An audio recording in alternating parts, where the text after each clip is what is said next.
Remain standing if you would as I read today's text out of Genesis chapter 1, verses 20 through 23. Then God said, "Let the waters swarm with swarms of living creatures, and let birds fly above the earth across the face of the expanse of the heavens." And God created the great sea monsters and every living creature that moves, with which the waters swarmed after their kind, and every winged bird after its kind. And God saw that it was good. Then God blessed them, saying, "Be fruitful and multiply, and fill the waters in the seas, and let the birds multiply on the earth." And there was evening, and there was morning, a fifth day. These are the words of the Lord. Please be seated.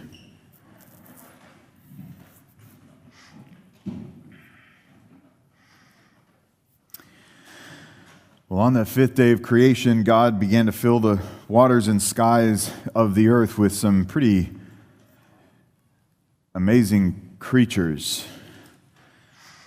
Taxonomists tell us around 35,000 species of fish have been discovered, and that number grows by about 250 each year. It's funny, when I read old commentaries, I can see how that number keeps growing.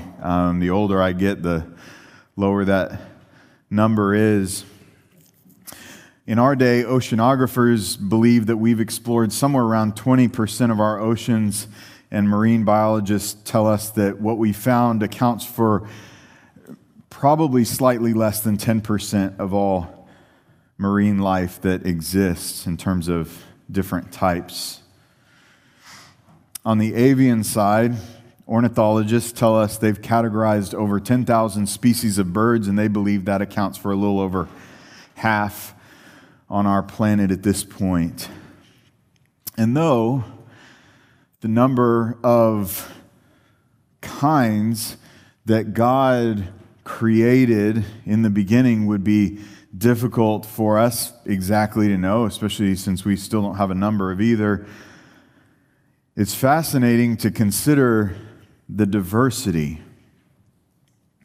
One of my old roommates is a bird watcher, and I kind of live vicariously through his Facebook posts in the foothills of the Appalachians and Ohio.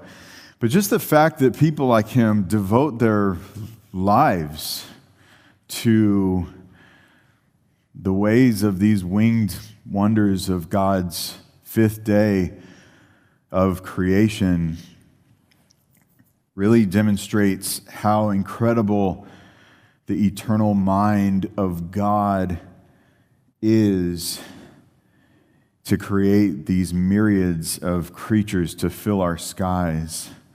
And then you think how many explorers have charted the oceans and how many divers have risked their lives to scuba down to depths of places to hopefully discover some creatures. How many of us have been to the Caribbean and snorkeled and put our heads under the water and seen dozens, if not hundreds, of types of God's wonders just surrounding us? All of that life exists because God spoke countless teams of fish and birds into existence on the fifth day of creation. And why did he do it? Why would our God desire a world with creatures that swim, whatever that is, and fly above us? Well, let's look at the text today, and I think those answers can only be drawn out from his word. So let's go to it and consider what he has to say. Let's pray. Father, we thank you that you are this God of creation, that before we pretty much know you as anything else, we know you as creator. You have revealed yourself to us in that way first, and you are the God of life. You have created all of it. And we thank you that you have, Lord, not only for our existence, but the existence of every being and every creature that you have ever created in this place we call home. We thank you, Lord, for giving it to us. In Jesus' name, amen. Well, let's start in verse 20, Genesis chapter 1. It says, "Then God said, 'Let the waters swarm with swarms of living creatures, and let the birds fly above the earth across the face of the expanse of the heavens.'" The first pattern I want you to see is how the fifth day of creation corresponds to the second day, in which the expanse was made between the waters. And here on this fifth day, as it relates to the earth, what God had formed, he now fills. He fills it with fish and with birds. And this is not the only day of filling that has a corresponding day of forming.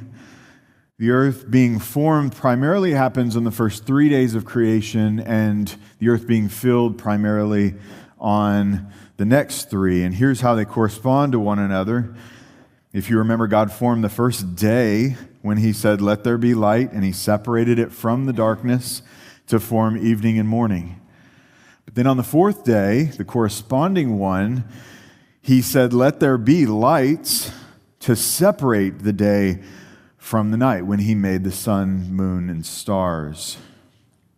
And then on the second day, as we just mentioned, he formed the expanse and separated the waters. And on the corresponding fifth day, he filled the expanse of the earth with birds and the waters with fish. And then when we consider the third day, when God said, "Let the dry land appear," we know that, as we'll see on the sixth day, he will fill that earth with land-dwelling creatures like cattle and beasts and creeping things, and of course, us earthbound humans. And so this is just one more pattern demonstrating how ordered God was in his forming and filling of the earth. And here on this fifth day, when he made the waters swarm with living creatures, we're introduced to this new Hebrew word, nephesh, which means soul. At its most fundamental level, a soul is a breathing creature.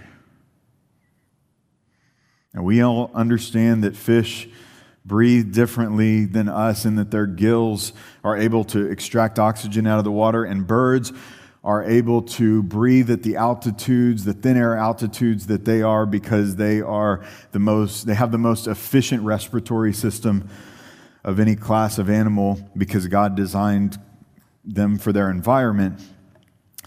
But on this fifth day, when God created these first creatures of the earth with the breath of life, Scripture uses this same word that is later used when man is animated. Genesis 2:7. "Then Yahweh God formed the man of dust from the ground and breathed into his nostrils the breath of life, and so the man became a living being." Nephesh, creature, soul. In the formation of man, it wasn't until God breathed the breath of life into his lifeless body that he became a living being. And the full Hebrew phrase here is the same as on the fifth day that we're reading, Hayah Nefesh, most literally, living soul. Here in Genesis 2 of Adam, living being is the translation. In Genesis 1 of the swarms in the waters and the skies, living creatures is the translation. Different English words or phrases, but the same Hebrew. Because Hebrew is a concrete language, nephesh physically means throat or neck, because that's where we all breathe from or through. Humans do, birds do, and even the gills of fish, even if it doesn't look like they have a neck, it's connected to it. So the Hebrew idea of a soul is a creature that breathes. And the two Hebrew letters that make up the other word, hayah, which is translated living, form the pictograph of a wall and an arm, or a fence and a hand.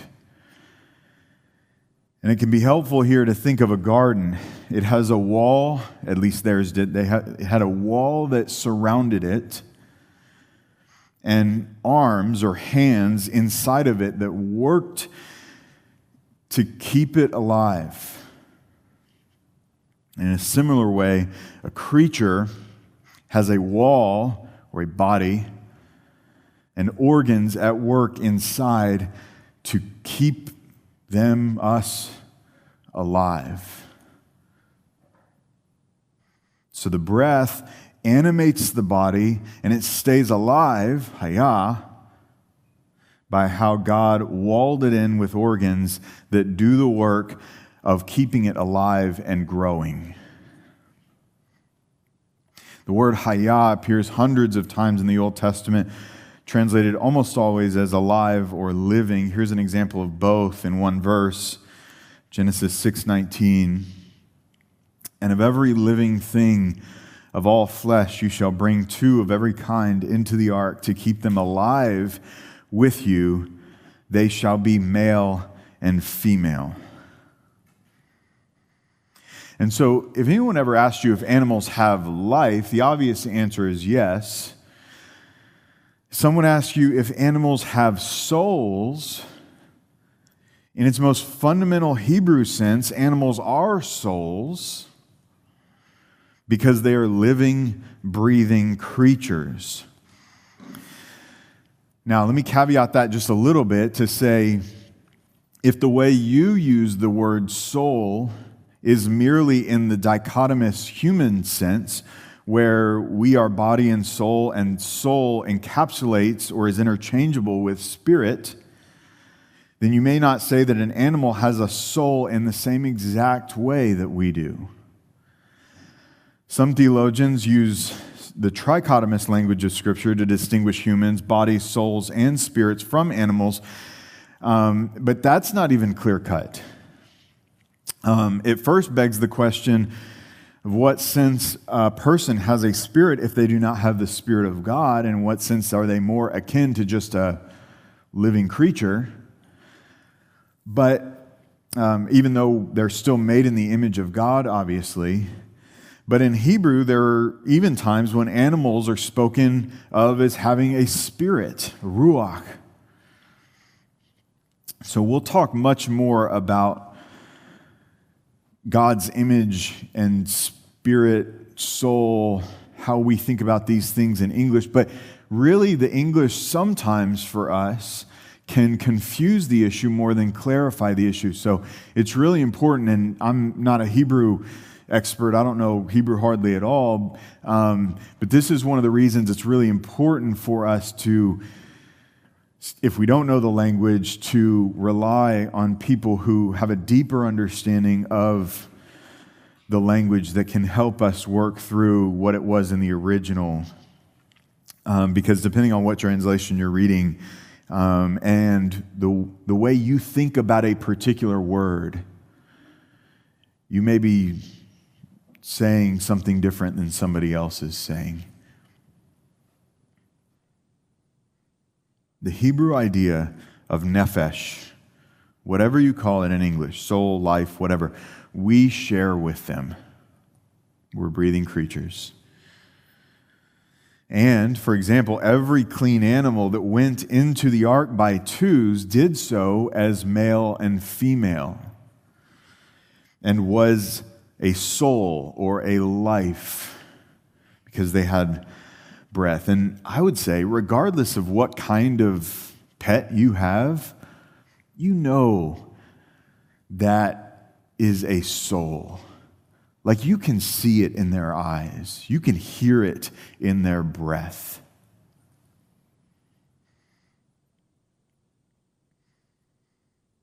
God's plan of redemption is certainly different for them than it is for us as his image bearers, but God's creatures are souls, and before sin, that would have been even more obvious. And so our God is the God of life. He's the God who made the world and all things in it. He gives to all life and breath. And on this day of creation, he filled the air with creatures in flight. Let the birds fly, he said, in creational command. Just as he filled the seas with swarms of fish that had the immediate ability to swim. So here God is, again, filling his skies and seas with creatures in states of maturity. Genesis does not read as though God dropped down some bird eggs and caviar, right? But actually filled the seas and the skies with living creatures that were swimming and flying that very day. This is not macroevolution. We do not believe in that silliness. Your grandmother was not a monkey. Don't call her that. Nor was her great-grandmother a frog or a tadpole. That's insane. That's insane. Verse 21. And God created the great sea monsters and every living creature that moves, with which the waters swarmed after their kind, and every winged bird after its kind. And God saw that it was good. Now, there are more translations than I thought that render this term here, sea monster. Our LSB does. I think probably the most accurate English version there is. The NASB, the New American Standard, does. The ASV and RSV, and so many others like the Amplified Bible. But the etymology of the word monster means strange or malformed creature. That's where we get that word from. Now, we know these creatures were not malformed because God saw that it was all good. But in the depths of the sea were creatures that certainly seemed strange to us.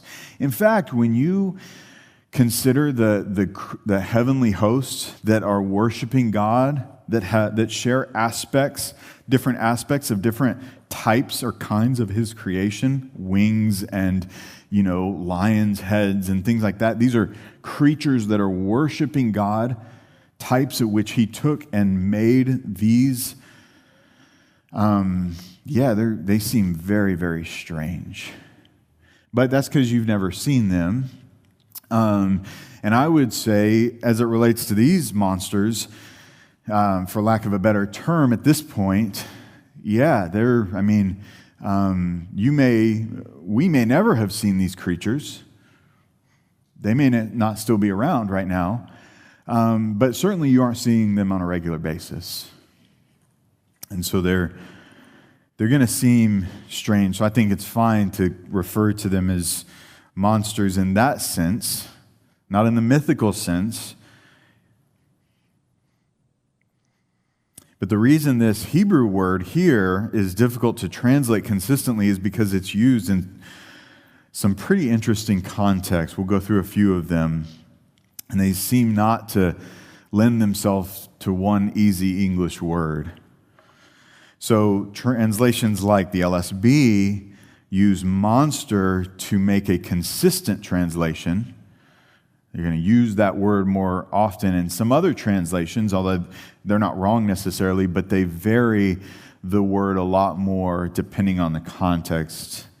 Like this one, where this is a creature that God seems to be equating Pharaoh and Egypt to. And so let's look at the ESV and for Ezekiel 29:3, where it says, "Speak and say, thus says the Lord God, behold, I am against you, Pharaoh, king of Egypt, the great dragon," that's the word, or monster, Tanim, "that lies in the midst of his streams, that says, my Nile is my own, I made it for myself. I will put hooks in your jaws. I will make the fish of your streams stick to your scales, and I will draw you up out of the midst of your streams with all the fish of your streams that stick to your scales." So your mind's probably like going somewhere, visualizing something, conceptualizing something. But it's going to have a hard time doing that with this next text where in this other place, the same exact word is used to describe the animal that Aaron's staff becomes when he throws it down. So now what is this thing? Exodus 7:9, "When Pharaoh speaks to you, saying, work a miraculous wonder, then you shall say to Aaron, take your staff and throw it down before Pharaoh, that it may become a tanim," serpent. Here. So Moses and Aaron came to Pharaoh, and thus they did just as Yahweh had commanded, and Aaron threw his staff down before Pharaoh and his servants, and it became a monster, a serpent. Same word. So God created monster-like, dragon-like, serpent-like creatures in the sea in the week of creation. We're almost certainly talking about something that's cold-blooded, possibly reptilian, certainly not outside of the category of falling into what would later get categorized as terrible lizards, dinosaurs, when that term is coined in 1841. And that term was originally defined to include types that filled not only the land, but the skies and the seas. But before the word dinosaur was invented in the 19th century, and before that it obviously began being used, these types of creatures were all throughout history, the vast majority of history, were generally referred to or characterized as either dragons or monsters. Those are the words that we get. Psalm 74:13. "You divided the sea by your strength. You broke the heads of the sea monsters in the waters. You crushed the heads of Leviathan. You gave him as food for the creatures of the desert." And so now we got this other thing. And that's just a transliteration of the Hebrew, Leviathan, basically. And here, that term is being paralleled to these monsters, categorized with them, essentially. And Leviathan appears throughout Scripture as the humanly untamable sea creature. It certainly was in Job's day when God asked him if he was able to control them. I want to read this text for you in Job because God labors it as proof of his ability to make creatures so large they're basically impossible to humanly contain. Job 41, verse 1 says, "Can you draw out Leviathan with a fish hook, or press down its tongue with a cord? Can you put a rope in its nose, or pierce its jaw with a hook?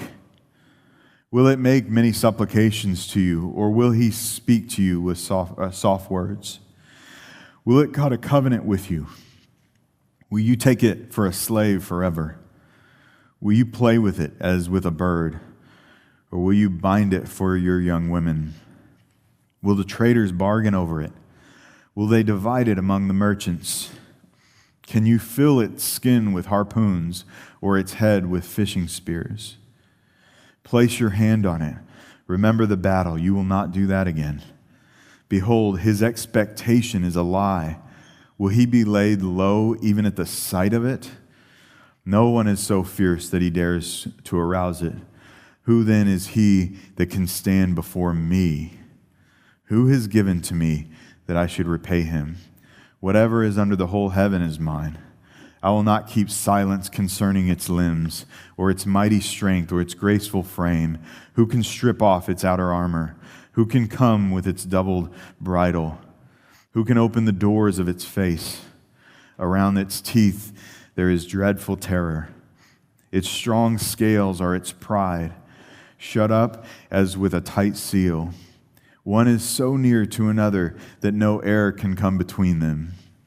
They cling to one another. They are interlocked and cannot be separated. Its sneezes flash forth light, and its eyes are like the eyelids of the morning. Out of its mouth go burning torches. Sparks of fire leap forth. Out of its nostrils smoke goes forth, as from a boiling pot and burning reeds. Its breath kindles coals, and a flame goes forth from its mouth. In its neck lodges strength, and dismay leaps before it. The folds of its flesh cling together, hardened upon it, and it is not shaken. Its heart is as hard as a stone, even as hard as a lower millstone. When it raises itself up, the mighty fear because of the crashing, they are bewildered. The sword that reaches it cannot avail, nor the spear, the dart, or the javelin. It regards iron as straw, bronze as rotten wood. The arrow cannot make it flee. Sling stones are turned into stubble for it. Clubs are regarded as stubble. It laughs at the rattling of the javelin. Its underparts are like sharp potsherds. It spreads out like a threshing sledge on the mire. It makes the depths boil like a pot. It makes the sea like a jar of ointment. Behind it, it makes a wake to shine. One would think the deep to be gray-haired. There is nothing upon the dust like it. One made without terror. It looks on everything that is high. It is king over all the sons of pride.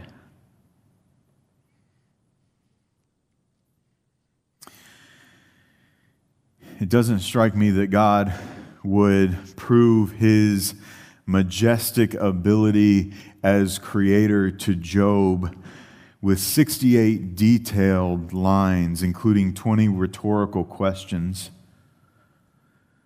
about an imaginary creature. That wouldn't be the way God proved himself as creator, by myth. That's what Yahweh was standing against in the ancient Near East. Just as it doesn't seem plausible that God would record the entire Genesis creation narrative with obviously real creatures and then throw in one mythical one.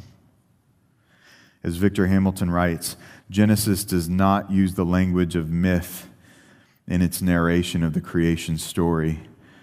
Genesis 1 could not be written with a more anti-mythical basis.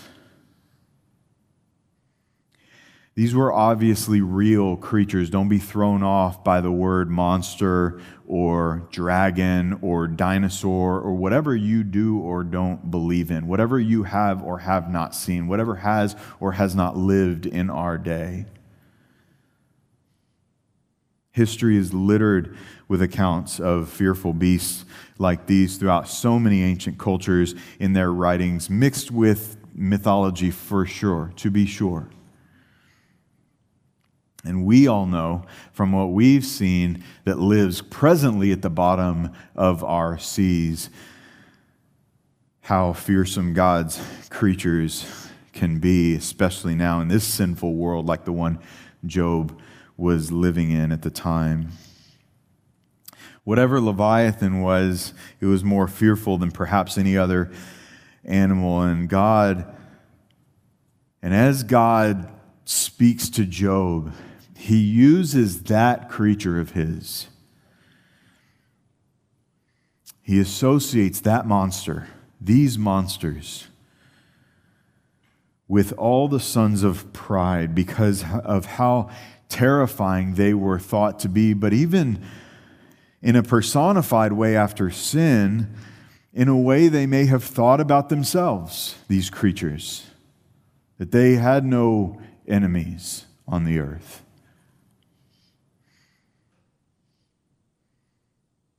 And that makes even more sense when you consider the haughtiness of the dragon of Revelation. Who is what? Who? The ancient serpent in the garden. Who is what? Satan manifested. So there's this scriptural theme of these monsters and dragons and snakes that is characterized and associated with Satan himself and the sons of evil.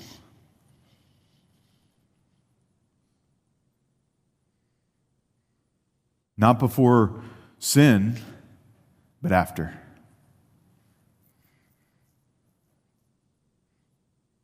And the reason that's so important, and it's going to stand in contrast with ancient Near East mythology, is that not only was this creature is what God would later stand against, but it is what he had full control over, full creative control. The same can't be said of the ancient Near East mythologies. Isaiah 27:1 says, "In that day Yahweh will punish Leviathan, the fleeing serpent, with his fierce and great and mighty sword, even Leviathan, the twisted serpent, and he will kill the dragon, Tanin," the same word that we have here in Genesis, "who lives in the sea." So this creature that was created on the fifth day becomes representative of the enemy. The dragon, the ancient serpent, Satan himself, and God will defeat him in the end. Richard Phillips says it this way: Genesis 1:21 emphasizes the great sea creatures. Hebrew, taninim, that's the plural version. A word that can be used for various large sea animals, including snakes, great serpents, and dragons. Often it is translated as monsters. And so theologically, what is the point of God emphasizing to Moses that these sea monsters are his creation? Why this creature and not some random other species of fish? Because in the other creation myths surrounding Moses at the time, their gods of creation always had to battle these creatures to survive. Their gods did.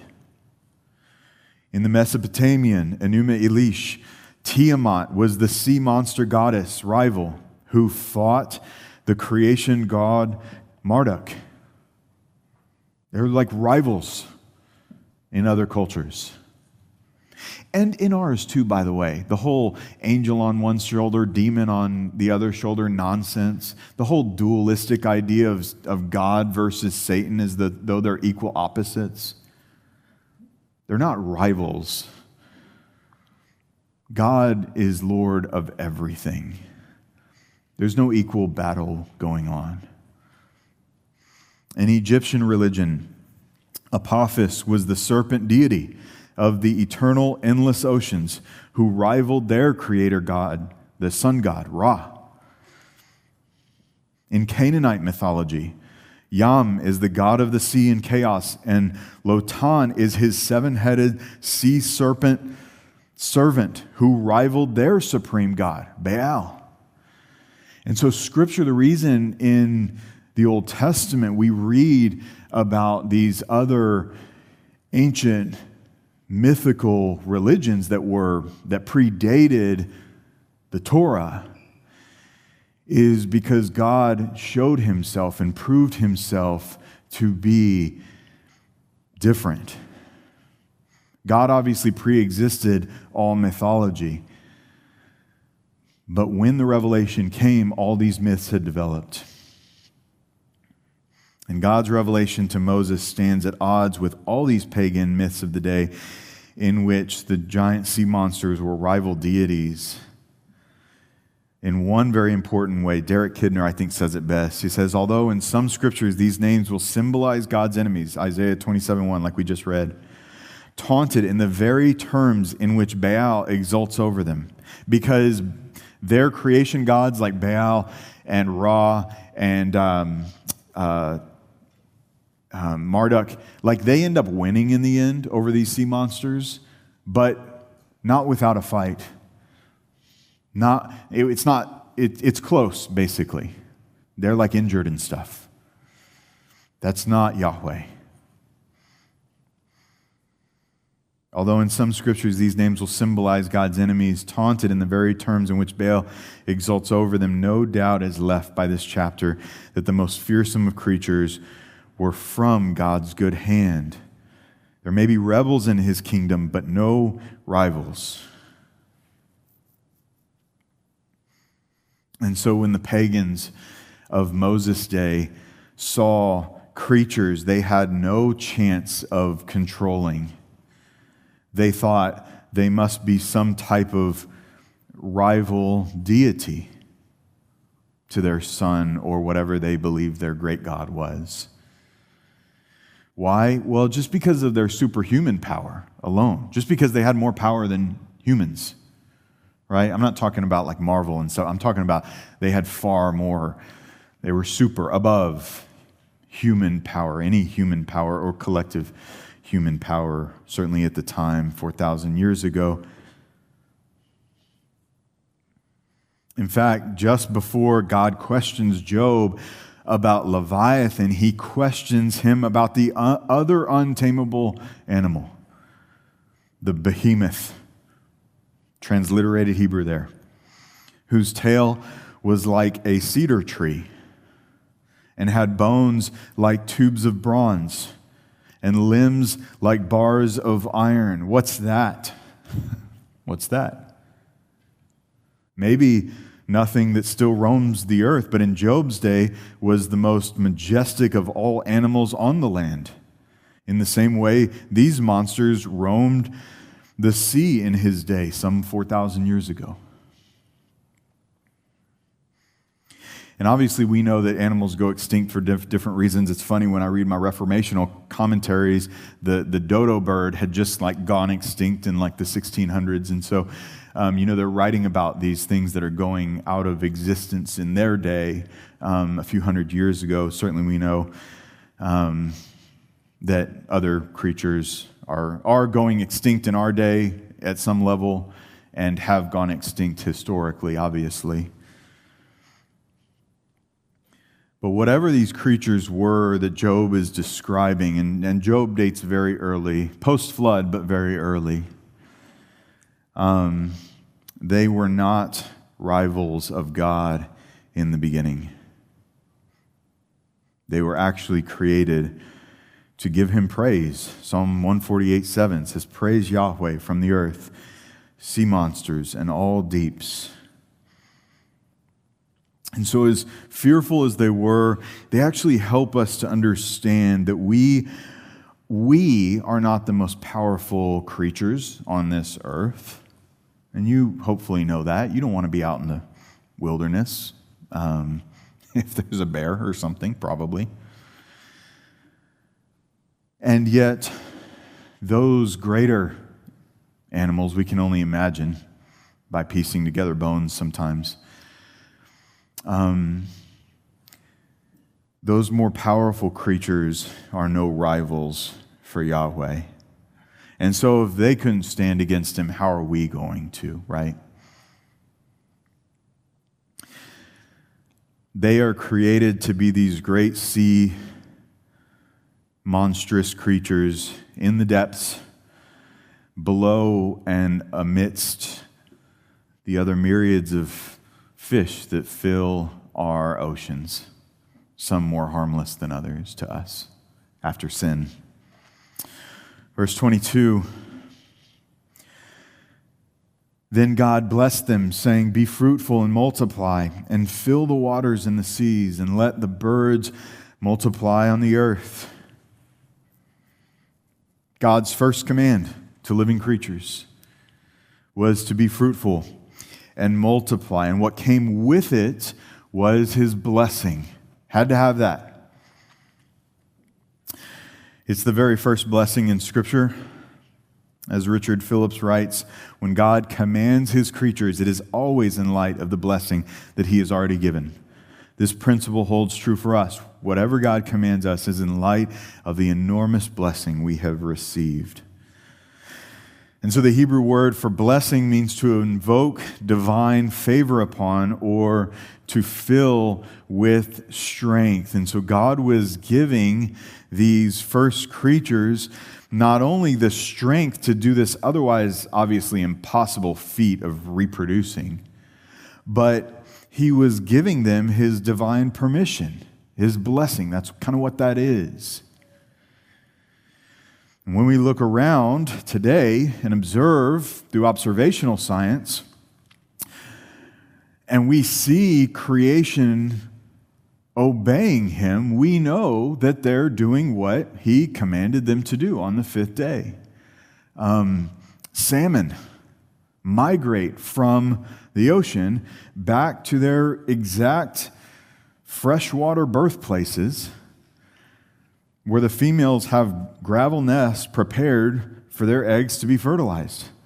And many of the males die in exhaustion after the journey and then the act. But typically, not before doing what God commanded them to do on the fifth day. I mean, why do you think they do it?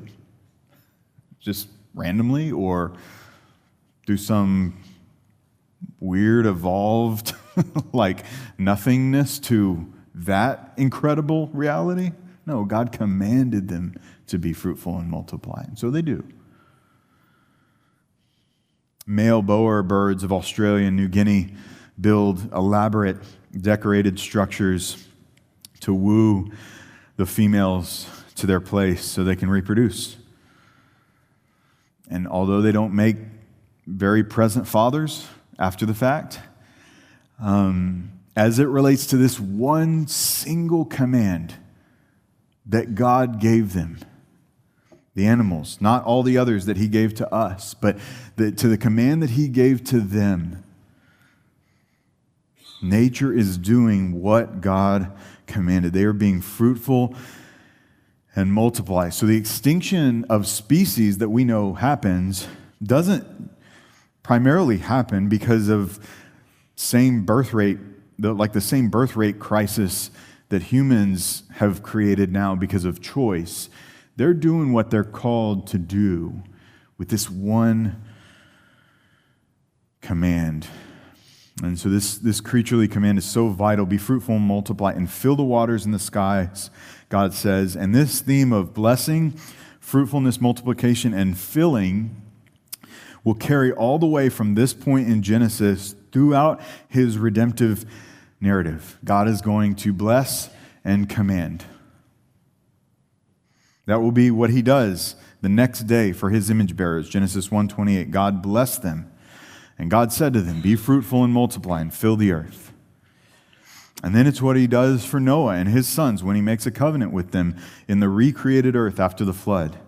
Genesis 9:1, and God blessed Noah and his sons and said to them, be fruitful and multiply and fill the earth. Then it will be what God does for his people, through Abraham. Genesis 22:17. Indeed, I will greatly bless you, and I will greatly multiply your seed as the stars of the heavens and as the sand which is on the seashore. It's what we see Isaac do for his son Jacob as God is making him into a nation of believers. Genesis 28:1. So Isaac called Jacob and blessed him and commanded him and said to him, you shall not take a wife from the daughters of Canaan. Arise, go to Padan Aram, to the house of Bethuel, your mother's father, and from there take to yourself a wife from the daughters of Laban, your mother's brother. May God Almighty bless you and make you fruitful and multiply you, that you may become an assembly of peoples. And so we see Jacob do with his 12 sons. Genesis 49:28. And these are the 12 tribes of Israel, and this is what their father spoke to them. So he blessed them. He blessed them, every one, with the blessing appropriate to him. And what were those blessings? Well, like for Joseph, who's the most beloved son of his father, Genesis 49:22 says, Joseph is a fruitful vine. And then for Judah, Genesis 49:8, Judah, your brothers will praise you. Your hand will be on the neck of your enemies. Your father's sons will bow down to you. And obviously, as believers, we begin, I hope you can begin to understand how these things are going to be fulfilled in Christ.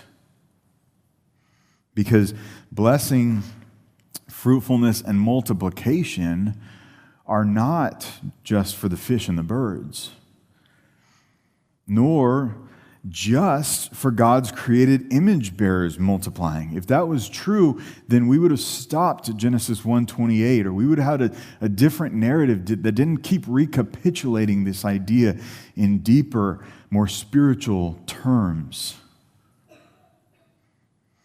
And ultimately, this is not just in one nation, as we have shadows of that in the Old Testament. Ishmael is commanded to do the same after God blesses him. And through Jacob's blessings to the different tribes, we understand that this is not just one tribe or another. Even though Christ rightfully descends from Judah, he fulfills the blessing of them all. So we got 12 apostles, not just one. The true and full blessing and promises, true fruitfulness and multiplication come to fulfillment in Christ and his fully revealed covenant. We begin to see it when he comes to the earth. We've seen it before, obviously, but we begin to see it manifestly when he actually comes to the earth. We see multiplication when he multiplies the fish. Remember, though, that the Word was in the beginning with God. He was God in the beginning. So he is the eternal creator. Like the hills of Bethsaida were not the first time that Jesus multiplied 2 fish. Right? Obviously, in creation. We see fruitfulness when he teaches his disciples that he's the true vine, and apart from him there is no fruit. There is no life. How could there be multiplication if there's no life to begin with, and there's no true blessing apart from him? At the Last Supper, we see fulfillment, we see multiplication. When Jesus breaks or multiplies the bread, what does he do? He blesses it and he breaks it. Among the 12, who will be his body on the earth and will continue to multiply. We see fruitfulness in the cup, which they drank to remember that he was poured out, which produced what? Fruit of the Spirit. In the church, we see fulfillment. We see multiplication at Pentecost when the 120 are multiplied to 3,000. We see fruitfulness when the churches begin being planted and growing, and they bear the fruit of righteousness through the gospel. In the kingdom, we see fulfillment. We see multiplication as true disciples are made, 30, 60, 100-fold. We see fruitfulness as the spirits of saints made perfect enter the kingdom, grown in maturity, having borne all the fruit that they will testify to on the last day before Christ.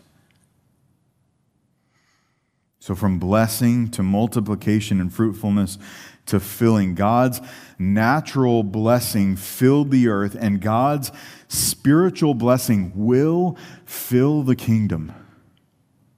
It already is now. Yes, your believing grandfather, his body may be in the ground, but his spirit is in the kingdom. So is Genesis 1:21 a creation mandate? Well, sure. But it wasn't ultimately for the fish And the birds that God said, be fruitful and multiply. It wasn't merely for them that God gave his blessing and saw to it that filling took place. We must understand the end of all things in Christ, who was what? He was both God and man, body and spirit. He was the eternal Spirit who was made man, born of woman. And he was raised in the resurrection, body and spirit. And that's why we will live in the new heavens and earth in that way, body and spirit, if we are brought into his kingdom in faith. And this is why, and I hate that Reformed people, of all people, are going down this road of acting like just having children is the whole thing. It's obviously not. The barren woman is blessed, Scripture says. How many times was she? It's obviously both and. And it began here. God began it here in creation. God existed spiritually, but God began it here in terms of nature in creation at this point. But it's all in all in the end. Verse 23. And there was evening and there was morning, a fifth day. So creation is moving towards completion. One more day and God will be finished with his work, and it will be very good, and it will be the beginning. But before God shows himself to be our Redeemer, he obviously shows himself to be our Creator and Sustainer. So I just want to close today by reading just a portion of Psalm 104 that speaks to this fifth day. Psalm 104:24 says, "How numerous are your works, O Yahweh! In wisdom you have made them all. The earth is full of your possessions. This is the sea, great and broad.